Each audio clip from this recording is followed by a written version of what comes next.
On the face of it, a Grammy-winning rapper from a broken home in Brooklyn may appear to have little in common with a former private schoolboy who went on to become a baron. However, just like Jeffrey Archer, Kimberly Denise Jones harbored grand ambitions from an early age. She rose to fame as the Queen Bee of notorious B.I.G.'s Junior Mafia in 1994. A year later, at the age of 21, her debut album rose to number 2 on the Billboard Hot R&B rap chart, and her duet with Puff Daddy, No Time, sat at number 1 on the rap chart for a total of 9 weeks. She allegedly carried on an affair with B.I.G. until his death by drive-by shooting in 1997. After that, she released another hit album and countless collaborations with other artists. In 2003, she was feeling invincible on the eve of the release of her third critically acclaimed album, La Bella Mafia. Now everyone would see how versatile I am. I'm not just a rapper, I'm an entertainer. That means I do many different things. I can entertain in the bedroom. I can entertain on stage. I can entertain on a big screen. I want to do whatever the doors open up for me in this game. Christina made me feel very comfortable on the Marmalade song she did. At the Marmalade video, it was just so much like we were putting on a Broadway play. She was excited to work with, all the girls. She was really excited because each one is so different and they're so varied that it was a great project for each one of those girls.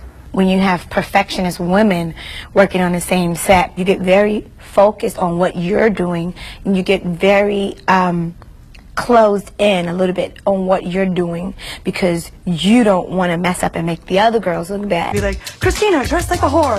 And it's like, okay, she's playing a part, she's playing a character, it's a video, it's dressed up, and she had the most clothes on next to Maya. Like, Pink and Little Kim's outfits were much more revealing, and Christina's the one that still got all the crap about it.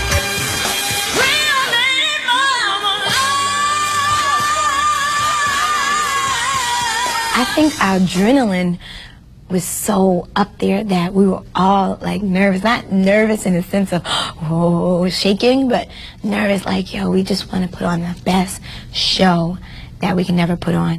The night became truly electric when the girls were joined on stage by the Queen Diva herself, Patti Labelle, who originally recorded Lady Marmalade in 1974. People went crazy, they leapt to their feet. It was just one of those moments when you're like, wow, this is history. After we performed the song, I sat right behind, my seat was right behind Celine Dion. And she turned to me and she tapped me on my shoulder and was like, oh, it was great. She's like, oh, that performance was great.